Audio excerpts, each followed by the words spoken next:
그 옛말에 시작이 반이다라는 그런 표현이 있습니다. 시작만 하면 벌써 절반이 다 끝난 걸까요? 그게 아니라 첫 발걸음을 내딛는 것 자체가 굉장히 중요하다는 의미가 거기에 담겨 있죠. 한 번 시작한 것이고 첫 발걸음이지만 그 작은 행동이 계속 쌓이다 보면 큰 변화를 가져오기 때문에 시작이 반이다라고 이야기를 하는 것입니다. 우리 모두는 인생을 새롭게 살기를 원해요. 우리는 매일매일 변화되는 삶을 갈망합니다. 그럼 우리가 변화되려면 어떻게 해야 될까요? 생각만 하면 될까요? 생각만 해서는 안 되고 우리가 인생에서 낯선 곳으로, 낯선 공간으로 우리가 발걸음을 떼기 시작할 때 우리는 바뀔 수 있고 변화될 수 있는 것입니다. 한 걸음 내딛는다고 해서 우리의 과거가 바뀌지는 않아요. 지나온 과거, 일어난 사건들은 변하지 않습니다. 그러나 우리가 발걸음을 새롭게 떼는 순간 우리 인생의 다른 결말들이 만들어지기 시작한다는 것입니다. 지나간 과거, 그거 어떻게 할 겁니까? 이미 벌어진 일이잖아요. 이미 생겨난 일이잖아요. 근데 우리가 과거를 바꿀 수 있나요? 없잖아요. 그럼 우리가 미래를 향해서 가야 됩니다. 그런데 미래를 향해서 가지 않고 그냥 현실에 우리가 주저앉아 있다면 우리는 여전히 과거에 발목 잡혀 있는 것이죠. 그러면 이 과거를 벗어나려면 어떻게 됩니까? 발걸음을 떼야 됩니다. 우리가 현재에서 미래로 가야 되는 거죠. 우리가 미래를 향해서 나아가야지만 인생의 다른 결말, 비참했고 가난했고 서글펐고 아쉬웠던 그 과거가 이제 새로운 결말로 우리에게 반드시 주어진다는 것을 여러분들 꼭 믿으시기를 바랍니다. 예전에 그 구본영 씨라는 그 리더십 관련 책을 쓰는 분이 있었는데 그때 그분이 쓴 책 첫 번째가 뭐였냐면 익숙한 것과의 결별이라는 책이 있었습니다. 본인이 과거에 IMF 전에 이러이러한 삶을 살았는데 어쩔 수 없이 본인이 과거와 단절되고 새롭게 인생을 살고 그러다 보니 새로운 시도가 두려웠는데 새롭게 발걸음을 떼고 익숙한 것으로부터 멀어지고 미래를 향해서 나아가니까 인생의 결말이 바뀌기 시작했다. 그런 내용의 책의 제목처럼 내 삶이 바뀌기를 원한다면 생각만 해서는 안 되고 발걸음을 떼야 됩니다. 오늘 본문에 니고데모라는 사람이 그 인생의 첫 발걸음, 익숙했던 유대인들, 바리새인들 그 그룹에서 예수님께로 발걸음을 떼는 이것을 통하여서 그의 인생과 그의 운명이 바뀌게 되었습니다. 오늘 여러분들이 말씀 듣는 중에 믿음의 새로운 발걸음, 낯설지만 주춤거릴 수밖에 없지만 또 시도했다가 실패할까 두려움이 있지만 오늘 말씀 듣는 중에 마음의 한 걸음을 예수님께 더 내디딤으로 말미암아 변화되고 정말 바뀌고 인생의 운명이 변화되는 그 은혜가 우리 모두에게 차고 넘칠 수 있게 되기를 바랍니다. 자, 그러면 삶의 발걸음을 딱 떼는 이 니고데모가 어떤 사람인지 한번 볼까요? 누구일까요? 자, 오늘 본문 1절 말씀 함께 있습니다. 시작. 그런데 바리새인 중에 니고데모라 하는 사람이 있으니 유대인의 지도자라. 자, 니고데모의 그 이력이 나오죠. 바리새인이라고 얘기를 합니다. 자, 이 바리새인이 누구냐면 예를 들면 이스라엘 백성들이 50만 명이 있어요. 근데 이 50만 명 중에 6천 명 정도의 사람이 율법대로 살아가겠습니다. 구약의 모세 오경을 지키고 철저하게 율법을 지키는, 그래서 구별된, 세상과 구별된 삶을 살겠습니다라고 헌신한 사람들이 수십만 명 중에 6천 명이 있었어요. 근데 이 6천 명의 사람들 중에 또 좋은 가문, 또 부유한 사람, 똑똑한 사람, 그들 중에 골라서 6천 명 중에 70명을 선택을 합니다. 이 70명이 바리새인들, 유대인들의 지도자가 되고 이들을 산해드린 공회원이라고 얘기를 합니다. 자, 오늘 1절 말씀에 보면 숫자가 나오죠. 1절 맨 끝에 유대인의 지도자, 지도자 위에 숫자 뭐라고 나옵니까? 안 보이나요? 안경을 끼시길 바랍니다. 자, 1절 그 1번을 맨 밑으로 가면 또는 산해드린 공회원이라고 표시되어 있습니다. 유대인들 중에서 신앙적으로 신앙이 특심인 사람들 6,000명, 그 6,000명 중에서도 지식이 많고 율법을 잘 지키고 좋은 가문에서 태어나고 부유하고 그런 6,000명 중에서 선택된 70명이기 때문에 이 니고데모는 종교 지도자이면서 동시에 정치인이었습니다. 그러니까 종교인이면서 국회의원의 역할을 하는 사람이 니고데모라는 사람이었어요. 그런데 이 니고데모가 이 바리새인 중에 바리새인이고 그리고 이스라엘 종교 지도자였던 이 니고데모가 어떤 시간에 예수님을 찾아왔을까요? 자, 2절 말씀을 볼까요? 2절 말씀에 보면 그가 낮에 찾아왔습니까? 밤에 찾아왔습니까? 그가 밤에 예수님께 와서.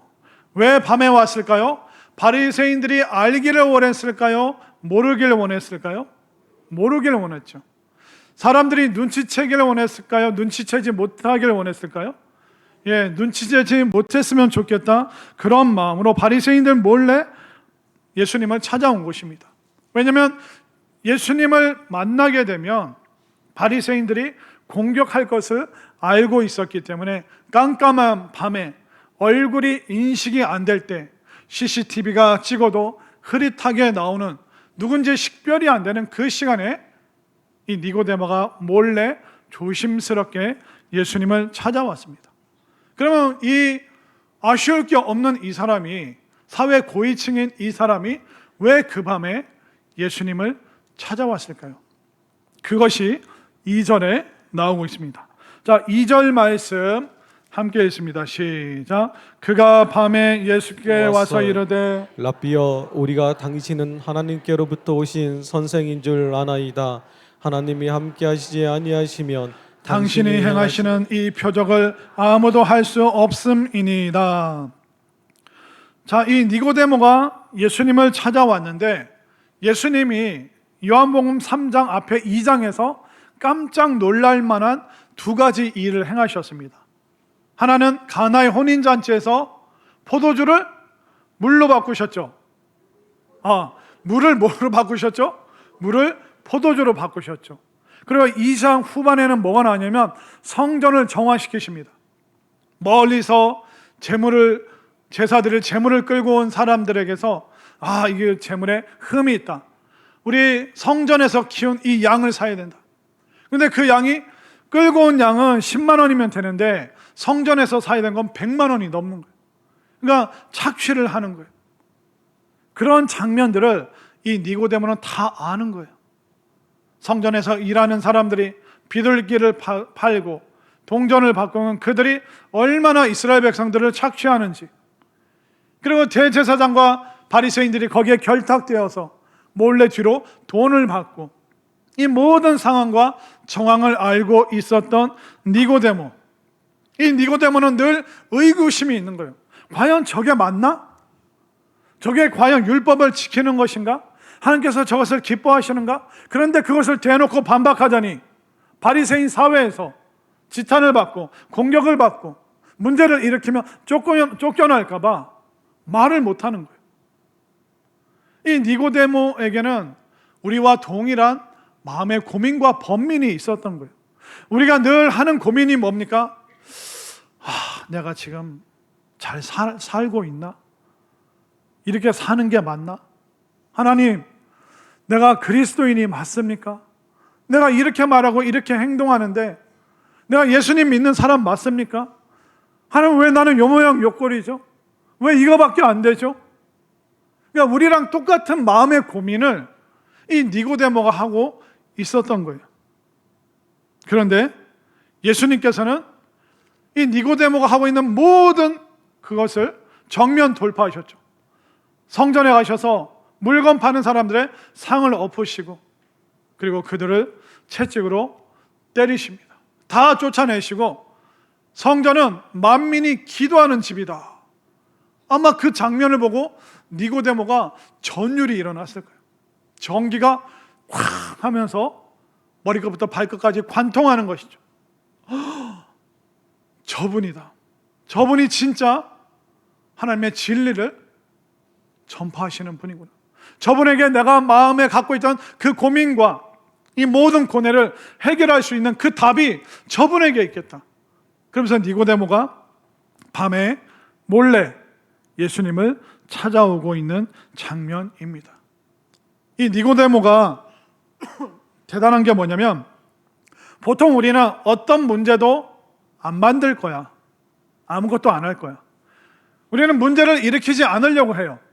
근데 니고데모는 어떻게 해서든 이 문제를 풀어 나가고 싶다. 내 마음의 고민들, 고뇌들, 번민들, 이거 해결하고 싶다. 니고데모는 지금 자신의 문제를, 삶의 문제를 깊이 인식하고 있었습니다. 결국 변화는 뭐냐면, 내 삶의 문제를 인식할 때 그때 우리는 변화를 시도하게 되어 있는 것입니다. 니고데모는 사는 게 뭐지? 대제사장과 성전에서 물건 파는 사람들, 과연 저 모습이 맞는 건가? 저게 옳은 건가? 저거 하나님께서 기뻐하시는 건가? 그런 고민과 근심이 있었어요. 이런 근본적인 인식을 뭐라고 하는지 아세요? 구원에 이르게 하는 근심이라고 말을 합니다. 우리는 그런 고민과 고뇌도 하지만 매일 뭐 먹을까? 뭐 마실까? 뭐 살까? 그 생각밖에 안 해요. 그러나 그것은 우리를 구원에 이르게 하지 못해요. 그러나 산다는 게 뭔가? 하나님이 진짜 계신가? 믿는다는 게 뭘까? 신앙생활 한다는 게 뭘까? 이 고뇌와 고민이 있을 때 그 근심은 구원에 이르게 하는 근심이 되는 줄 믿으시기를 바랍니다. 예수님 만나기 전에 니고데모는 삶의 고민을, 삶의 의미를 어떤 방식으로 얻어냈을까요? 그는 종교적인, 율법적인 방법으로 계속 삶의 고민을 해결하려고 했어요. 삶의 의미를 율법주의로, 바리새인으로 발견하려고 했습니다. 그러다 보니까 그는 외적인 행동은 열심히 했어요. 마음은 바뀌지 않는데 행동은 다 따랐어요. 율법이란 율법은 다 지키고 11조도 하고, 바리새인들은 하루에 2시간씩 기도하는 사람들이었어요. 그러니까 율법을 지키려고 최선을 다했습니다. 그 마음이 허전한 거예요, 여전히. 그러다 착한 일도 하고 선행도 하고 구제도 하는데 그래도 뭔가 마음에 흡족함이 없는 거예요. 그러다가 예수님을 봤네요. 예수님이 성전을 정화하시는 그 사건을 보면서 전율을 느꼈고, 근데 그 성전 정화 사건 이전에 예수님께서 물을 포도주로 만드는 기적의 일을 행하셨다는 것을 들은 거예요. 아, 저분이다. 내가 율법을 지키고 하루에 2시간씩 기도하고 바리새인이 강조하는 그 종교적인 행위는 다 해봤는데, 착한 행실은 다 해봤는데 이 마음의 근심이 해결이 안 되는데 저분이라면 이거 해결해 주실 수 있겠다 하고 니고데모가 예수님을 찾아오는데, 그런데도 니고데모가 의미를 발견하려고 하는 방식이 조금 잘못되어 있었습니다. 해봐도 다 안 되니까 이제는 기적에 의존을 하는 것이죠. 여러분들 2절을 다시 한번 보십시오. 2절 후반절에 뭐라고 말하고 있습니까? 니고데모가 하나님이 함께 하시지 아니하시면 당신이 행하시는 이 표적을, 표적 위에 이라고 써 있죠. 이 밑으로 가면 이적, 기적이라고 되어 있습니다. 당신이 행하시는 이 기적과 표적, 하나님이 당신과 함께 하시니 이런 기적이 일어났습니다. 이제 그가 율법과 선행으로 안 되니까 이제 기적에 의존하기 시작하는 거예요. 나도 당신처럼 기적을 행한다면, 당신이 행하고 있는 그 기적의 능력의 일부를 나에게 주신다면 내가 이 고민이, 이 근심이 사라지지 않겠습니까? 그런 마음으로 니고데모가 예수님을 찾아온 거예요. 내가 저분의 기적의 능력만 소유한다면 이제 뭔가 다른 삶이 나에게 펼쳐지지 않겠는가? 율법에서, 선행에서, 기적으로 그는 겉에 껍데기만 계속 바꾸고 있습니다. 그런데 이 행동은요, 이 의미를 찾는 이 행동은 니고데모뿐만 아니라 세상 모든 사람들이 다 그렇게 살아가고 있습니다. 니고데모는 하나님께로 가는 그 길을 찾고 싶었어요. 율법, 선행, 기적이면 하나님께 도달할 수 있겠다. 그러나 그게 안 되는 것을 니고데모는 몰랐죠. 세상 사람들은 어떻게 할까요? 세상 사람들은 하나님께 가는 길 자체를 몰라요. 하나님께 가는 길이 있다는 걸 몰라요. 그러니까 세상 사람들이 삶의 의미를 찾기 위해서 붙잡는 게 뭘까요? 바로 욕망과 소유입니다. 내 욕구만 해결해낼 수 있다면 나는 인생의 의미를 찾을 수 있을 것 같아. 나 이번에 이거 소유하면 나 행복해질 것 같아. 그런 방식으로 세상 사람들이 살아가고 있다는 것입니다. 그렇기 때문에 우리는 존재가 아니라 소유의 모든 것을 걸 때가 있죠. 우리가 영적인 게 아니라 육적인 거, 영원한 게 아니라 유한한 거, 일시적인 거, 그 욕망만 내가 얻어낸다면, 그 소유만 내가 쟁취해낼 수 있다면 삶의 의미를 발견할 수 있을 거야. 이제 나는 좀 더 행복해질 거야. 그러니까 하나님께로 가는 길을 모르니까 이 세상 저 세상 돌아다니면서 이것저것 수집하듯이 이 욕망도 수집하고 이 소유도 막 수집하면서 그렇게 지금 살아가고 있는 것입니다. 그러니까 니고데모나 세상 사람들이나 어떻게 하고 있습니까? 자꾸 뭔가를 해서 행복과 의미를 얻어내려고 합니다. 그러나 이것은 분명한 한계가 있습니다. 내가 바뀌지 않는 아는 상태에서 겉에만 바꾼다고 해서 내가 바뀌는 게 절대로 아닙니다. 우리가 욕망과 소유, 자꾸 뭐 해서 의미를 발견하고 행복을 발견하겠다? 그 아무리 해도 그게 끝이 없는 고통일 뿐입니다. 우리가 국내 어디 여행 가면 내 삶이 좀 새로워질 것 같아. 그러니까 국내 여행을 막 다닙니다. 양지공원이 유명하다는데 대전에 막 양지공원 놀러 옵니다. 성심단도 가봅니다. 군산에 이성당이 있다는데 거기도 가봅니다. 결국 대전 사람들은 다 파리바게트 갔더라고요. 성심당 줄 서기 싫어가지고 돌고 돌아 파리바게트. 그냥 국내 여행하다 안 되니까 해외여행 갔다 와서 너무 뿌듯했는데 딴 사람들도 여기 다 가봤네. 한국 사람들 안 가본 데가 어딜까? 아프리카를 가봅니다. 또 남미도 가봅니다. 다 가봐요. 그 다음에 또 어디 갔는지 아세요? 남극이랑 북극 찾아가요. 진짜로. 그러다 그 다음에 어디 가는지 아세요? 달나라 가려고 해요. 달나라. 우주선 타고. 그러니까 욕망을 채우면 될 거야. 이 소유물만 좀 바꾸면 될 거야. 계속 그렇게 시도하지만 자꾸 무엇을 한다고 해서 내 존재의 의미를 발견하고 행복을 발견하는 게 아닙니다. 예를 들면 그런 겁니다. 옛날에 어떤 도둑이 있었어요. 이 도둑이 자동차를 훔치는 도둑이에요. 근데 이 도둑이 나 이렇게 살고 싶지 않다. 나 좀 변화되고 싶다. 바뀌고 싶다. 그래서 이 도둑이 자동차를 안 훔치고 그 다음부터 오토바이를 훔치기 시작했어요. 내가 변화됐다. 차를 훔치던 이 나쁜 내가 이제 오토바이를 훔치기 시작했으니 내가 참 많이 변했다. 너무 룰루랄라 너무 좋은 거예요. 근데 오토바이 훔치다가 또 이제 양심의 가책을 받는 거예요. 내가 좀 변하고 싶다. 내가 좀 삶을 바꿔야겠다. 그래서 오토바이 안 훔치고 그 다음부터 뭐 훔쳤게요? 어떻게 하셨어요? 자전거를 훔치기 시작하는 거예요.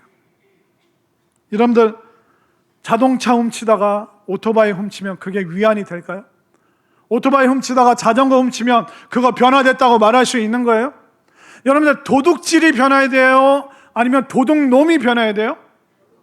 놈이 변해야죠. 도둑질 아무리 바꿔봤자 바뀌는 게 없어요. 도둑놈, 그 사람의 내면이, 그 사람의 속사람이 변해야지 진짜 변하는 거죠. 도둑질을 끊고 멈춰야지, 도둑놈이 변해야지 다 변하게 되는 것입니다. 근데 니고데모랑 세상 사람들은 뭐 하고 있어요? 도둑질만 다른 걸로만 바꾸면 인생이 바뀐다고 착각하면서 살아가고 있는 거예요. 그러니까 이 니고데모에게 예수님께서 콱 뭐라고 말씀을 주십니까? 3절 말씀을 볼까요? 3절 시작. 예수께서 대답하여 이르시되 진실로 진실로 내게 이르노니 사람이 거듭나지 아니하면 하나님의 나라를 볼 수 없느니라. 자, 여기서 성경을 가지신 분들, 거듭나지 아니하면 거듭나지, 그 위에 숫자 3이라고 써 있죠. 그 3이라는 숫자 밑에 저 눈에 힘을 주고 내려가 보세요. 뭐라고 써 있어요? 또는 위에서. 그러니까 원어로 거듭나지 아니하면, 이 말씀이 뭐냐면 네가 위에서 나지 아니하면, 그 말씀을 예수님께서 하고 계시는 거예요. 자, 사람이 위에서 태어납니까? 어머니 하체, 어머니 신체 아래에서 태어납니까? 사람은 밑에서 아래에서 태어나는 존재예요. 근데 예수님께서 위에서 태어나야 된다. 아래에서 태어난 너희가 이제 위에서 태어나야지 하나님 나라를 알고 구원을 알고 변화를 알고 삶의 의미를 알고 그때 진짜 행복을 알 수 있다. 예수님이 말씀하시는 거예요. 우리는 다 아래에서 태어난 존재예요. 아담과 하와의 후손이죠. 그래서 우리는 그 아래에서 태어났기 때문에 죄인이에요. 세상 사람들은 짜증내요. 죄인이라고 말하면. 아니, 아담과 하와가 선악과를 먹었지 내가 먹었습니까? 내가 무슨 잘못을 했길래 죄인입니까? 그런데요, 우리는 그 아래에서 태어나면 그 유전의 영향을 벗어날 수가 없어요. 여러분들, 죄만 유전되는 게 아닙니다. 인간은 모든 것을 그 유전의 DNA의 지배를 받게 되어 있습니다. 한번 생각해 보세요. 서양 사람들은 눈이 파래요. 동양 사람들은 눈동자 색깔이 무슨 색입니까? 까맣잖아요. 옆에 사람 보세요. 서양 사람인지 동양 사람인지 눈동자 까마면 동양 사람이에요. 여러분들 피부색, 이거 누구한테 물려받은 거예요? 부모의 유전자를 여러분들 물려받은 거잖아요. 저 보세요. 이 쌍꺼풀, 이 부리부리하고 굵은 쌍꺼풀 안 보이세요? 안경 좀 쓰세요. 여러분들 쌍꺼풀 이게 유전이 아니에요? 유전이에요? 유전이잖아요. 그럼 키와 덩치 유전입니까? 유전이 아닙니까? 이게 유전이잖아요. 머리카락 유전되잖아요. 그럼 여러분들 병원에 가면 당뇨나 고혈압이 있으면 의사 선생님이 항상 물어보죠. 혹시 부모님 중에 가족력을 물어봐요. 여러분들 질병이 유전이에요? 아니에요? 질병도 유전되잖아요. 성품과 기질 유전돼요? 유전 안 돼요?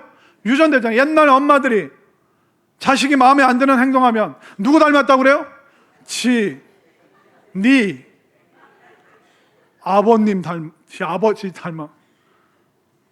그렇게 욕했잖아요. 성품과 기질, 또 눈에 안 보이는 것도 이게 유전이 된다니까요. 아담과 하와가 죄를 지었어요. 죄인 아래에서 태어났으니까 이 죄가 유전이 돼야 안 돼요? 유전이 되니까 죄를 우리가 범할 수밖에 없는 존재로 태어났다는 것입니다. 우리는 아래에서 태어났기 때문에 이걸 벗어날 수 없어요. 사람은 유전을 못 벗어났어요. 단명하는 집안이 있습니까? 단명할 수밖에 없어요. 무슨 남 그거 피할 수가 없잖아요. 파산 가난 계속 똑같이 살잖아요.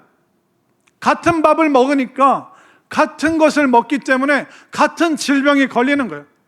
같은 말을 보고 듣고 배우니까 파산하고 가난하고 그 습관을 벗어날 수가 없는 거예요. 그 유전자를 우리가 벗어날 수 없어요. 그러나 예수님이 뭐라고 말씀하셔요? 위에서 태어나라. 밑에서 태어난 너희들은 두 번째 위에서 태어나야 된다. 우리가 위에서 태어나면 밑에서 태어났던 그 모든 유전자가 끊어질 줄로 믿습니다. 우리가 위에서 태어나잖아요. 그러면 새로운 유전자, 새로운 DNA, 그 예수님의 DNA 유전자가 우리에게 내려오기 시작한다는 것을 여러분들 반드시 믿으시기를 바랍니다. 저는요, 음치였어요. 안 믿어지시죠? 그래서 노래를 뭐라 그러세요? 남으세요. 그 음치였어요. 그런데 교회 다니고 또 같이 형들이랑 찬양하고 그러다 보니까 요즘은 꽤 잘 불러요. 저 혼자 찬양하잖아요. 은혜가 돼요. 이야, 어쩜 이렇게 나는 노래를 잘하지? 요즘 깜짝깜짝 놀란다니까요. 그 유전자를 제가 끊어낸 줄 믿으시길 바랍니다. 안 믿기시겠지만 저는 사람들 앞에 서는 걸 두려워했어요. 중학교 3학년, 고등학교 1학년 때까지. 그래서 선생님이 나와서 뭐 발표하면 친구들을 못 보고 칠판을 보고 말을 하는 거예요. 너무 부끄러워서. 예, 저는 누굽니다. 자기 소개할 때 부끄러워했어요. 그런데 교회를 다니고 막 학생부 임원도 하고 수련회를 갔다 오고 막 선생님이 소리내서 기도하라고 목사님이 막 등을 두들기고 하니까 막 소리내서 막 기도하고 그 앞에서 진행하고 하다 보니까 그 내성적이었던 주눅 들었던 제가 그걸 다 깬 거예요. 갖고 있던 그 유전자가 다 끊어진 거예요. 어떤 분들은 앞에서 발표하려고 하면 배가 아프대요. 20분, 30분 놓고 배가 아프대요. 저는 하려고 하잖아요. 배가 고파요. 뭘 먹어야 발표를 할 수가 있는 그런 유전자로 바뀌게 된 거예요. 밑에서 태어난 유전자, 이거 끊는 방법은 위에서 태어나는 건 줄로 믿으시길 바랍니다. 우리가 예수님 믿고 변화되잖아요. 위에서 태어나잖아요. 우리는 다 끊을 수 있는 거예요. 여러분들 예배 잘 드리고 성경 공부 열심히 참여하면 위로 태어나는 그 능력을 받게 되는 줄 믿으시길 바랍니다. 우리가 전도하고 선교하는 일에 열심으로 동참하다 보면 위로부터 태어나는 그 능력을 받게 될 줄로 믿습니다. 이번 여름에 우리 아이들, 청소년, 청년들 성경학교 수련회 하다 보면 그 시간들을 통하여 우리 아이들이 위에서 태어나는 잘못된 유전자가 끊어지는 기적이 일어날 줄로 믿습니다. 위로부터 태어나잖아요. 우리 자녀들이 능력 받아요. 공부 못했던 애들이 공부 잘할 줄 믿습니다. 왜? 부모의 유전자가 끊어지는 거예요. 공부 못했던 부모. 여러분들 애들 수련회도 보내고 성경학교도 보내고 웃는 분들은 이게 미안해서 웃는 거예요. 양심은 있는 분들이. 공부 못했던 애들이 공부 잘할 줄로 믿습니다. 내성적이었던 애들이 밝고 활기차게 변화될 줄로 믿습니다. 제가 지난 주일날 깜짝 놀라는 소식을 우리 청년들 통해서 들었어요. 우리 어른들이 2024년 1월에 네팔 그 고아원을 지어서 거기 이종덕 선교사님께 다녀왔어요. 그 1년 후에 우리 청년들 열 몇 명이 2025년 1월에 또 네팔을 다녀왔습니다. 저희들보다 좀 더 풍성한 학교에서 아이들 만나고 또 찬양하고 공연하고 풍성한 그 시간들을 보내다 왔어요. 그 청년들이 2025년 1월에 네팔 갔다 오고 나서 그 열 몇 명의 청년들이 우리 언제 다시 갈 수 있을지 모르겠지만 우리 네팔을 위해서 이정덕 선교사님을 위해서 후원금을 좀 매달 좀 모았으면 좋겠다. 십시일반. 그 열 몇 명이 열심으로 1년 반이 됐어요. 1년 반 동안 우리 학생이죠. 청년들이 군대 있는 애들이죠. 또 이제 사회 초년생이 된 청년들이 이들이 1년 반 동안 모금을 했어요. 그게 얼마 모였는지 아세요? 50만 원, 100만 원? 아니요. 600만 원 모금했습니다. 아이들이 네팔 가서 위에서 태어난 거예요. 정말 그 새로운 곳에서 우리는 이렇게 좋은 곳에서 신앙생활하는데 한 번도 복음 들어보지 못한 그 아이들을 보면서 하나님의 마음으로 태어나는 것이죠. 그 네팔을 보면서 히말라야 보면서 이 땅에도 희망이 있을 것이다. 그들은 희망 안에서 태어난 것이죠. 같이 밀고 땡기고 높은 산을 오르고 학교를 방문하고 그러다 보면서 하나의 팀, 한 팀이 되는 그 팀워크 안에서 태어난 것이죠. 그러니까 위에서 새로 태어나니까 그들이 그런 놀라운 헌신을 하게 된 거예요. 또 있어요. 우리 청년들이 또 위에서 태어난 게 뭐냐면 아까 9시 예배 전에 15분 전에 어떤 청년이 봉투를 들고 오더라고요. 그러면서 이제 설명하는 게 뭐냐면 목사님, 제가 이제 대학 졸업하고 이제 취직한 지 한 달 됐습니다. 한 달 지나니까 월급을 받았습니다. 근데 이 월급을 첫 열매로 온전히 하나님께 다 드리고 싶습니다. 여러분들 용돈 10만 원, 20만 원 받다가 100만 원, 200만 원 생겨보십시오. 환상적인 생각들. 무슨 옷을 살까? 뭐 사 먹을까? 핸드폰을 바꿀까? 와, 뭐 할까? 그게 얼마나 떨리는 돈입니까? 그런데 그걸 첫 열매라고 하나님께 다 드리고 싶습니다.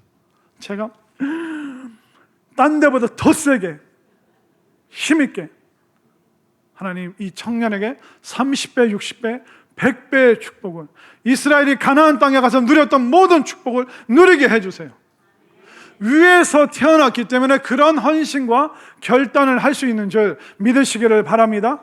그러면 우리가 단명하는 거, 암, 질병, 가난, 파산, 공부 못하는 거, 밑에서 태어났던 모든 유전자가 위에서 태어날 때 다 끊어지고 위로부터 능력 받는 줄 믿으시기를 바랍니다. 여러분들 어떻게 하실 거예요? 근데 이 위로 태어나는 거 한 번 태어나면 되나요? 아니에요. 매일 태어나야 돼요. 여기 우리 중에 그런 분들 있죠. 나도 학생 때는, 청년 때는 한가락 했어요. 청년부 활동 열심히 하고, 교회에서 뭐 악기도 하고, 사진 찍는 일도 하고, 차량 봉사도 나 다 했어요. 그런데 대학 졸업하고, 결혼하고, 사회생활 하다 보면 어때요? 안 믿는 사람들과 더 많은 시간 보내다 보면 내 정체를 드러내기 싫어요. 교회 다닌다고 하면 주변 사람들이 불편해하니까, 싫어하니까 그 정체를 숨기면서 어느 순간 받았던 은혜 다 까먹어버리는 거예요.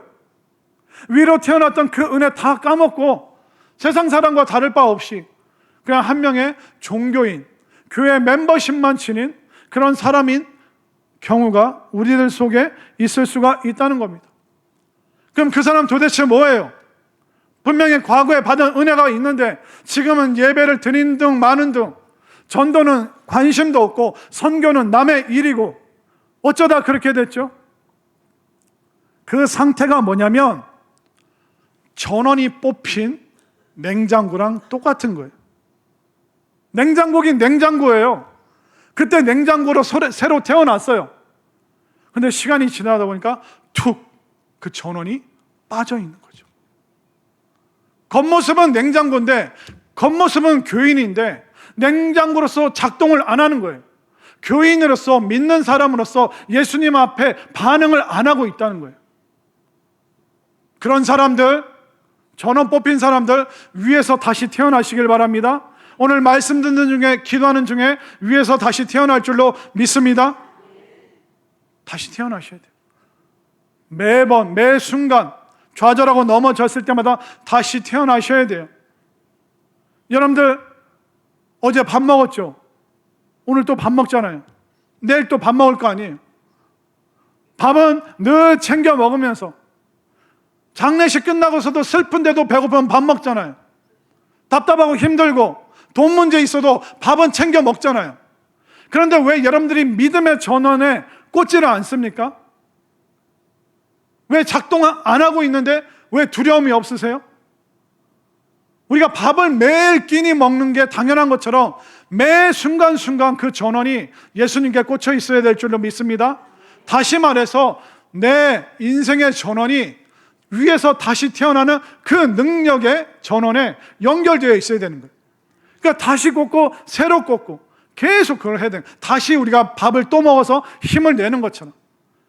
그렇기 때문에 매일 우리는 새벽 기도 나오든지 수요 예배, 금요 예배 나오시든지 성경 공부에 나오든지 그 어떤 것이든 여러분들이 결단해서 나올 때 위로부터 태어나는 그 능력, 밑에서 태어났던 그 모든 잘못된 죄악의 서글픈 유전자가 끊어지는 그 은혜가 위로부터 내려오는 줄 믿으시기를 바랍니다.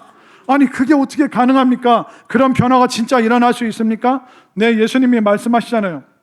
니고데모는 이해를 못했어요. 4절로 가보세요. 본문 4절 시작. 니고데모가 이르되 사람이 늙으면 어떻게 날 수 있사옵나이까? 두 번째 모태에 들어갔다가 날 수 있사옵나이까? 이렇게 엉뚱한 질문. 어떻게 다시 밑으로 들어갑니까? 아니 위에서 태어나라 예수님이 말씀하시잖아요. 자 7절 8절로 가볼까요? 7절을 제가 8절을 여러분들이 내가 내게 거듭나야 하겠다, 위에서 태어나야 하겠다 하는 말을 놀랍게 여기지 말라. 바람이 임의로 불매 내가 그 소리를 들어도 어디서 와서 어디로 가는지 알지 못하나니 성령으로 난 사람도 다 그러하니라. 위에서 태어나는 거 여러분들 뽑혀있던 전원이 다시 꽂혀지는 거, 그게 무슨 뜻일까요? 그게 무슨 의미일까요? 예수님이 설명해 주시잖아요.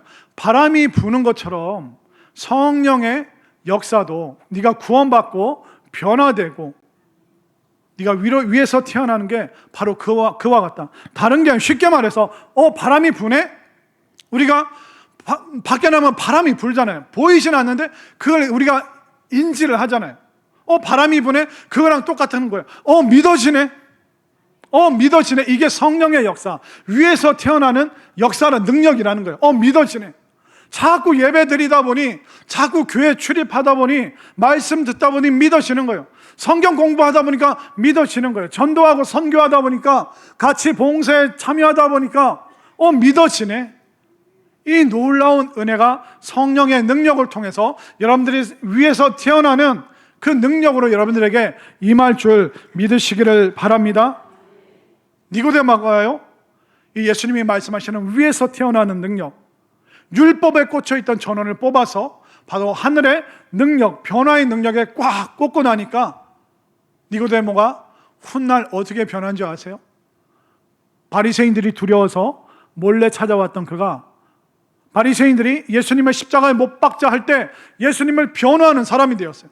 예수님이 십자가에 매달려서 가장 고통스러워할 때 제자들은 다 도망갔는데 그 예수님의 십자가 앞까지 따라온 사람이 니고데모예요.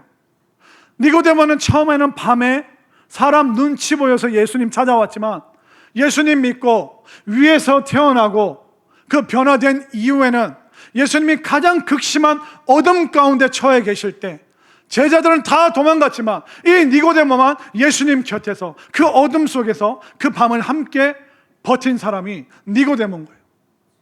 바리새인이었다가 참된 제자가 된 사람이 바로 니고데모.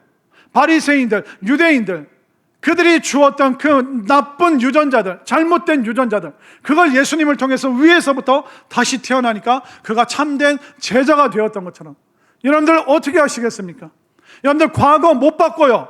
파산, 가난, 질병, 이별 바꿀 수 없잖아요. 그러나 여러분들이 새로운 발걸음을 니고데모처럼 새로운 발걸음을 내디딜 때, 여러분들이 위에서 태어날 때 새로운 다른 결말이 여러분들 앞에 주어지는 줄 믿으시기를 바랍니다. 그렇기 때문에 우리가 어떻게 해야 돼요? 변화의 발걸음, 말씀에 반응하고 기도에 반응하고 이 예배에 반응하면서 여러분들 한 걸음 한 걸음 니고데모처럼 새로운 인생으로 변화된 사람으로 하늘의 능력 받아서 위에서 태어나는 그 축복으로 살아갈 수 있는 우리 모두가 될 수 있기를 간절히 소망합니다.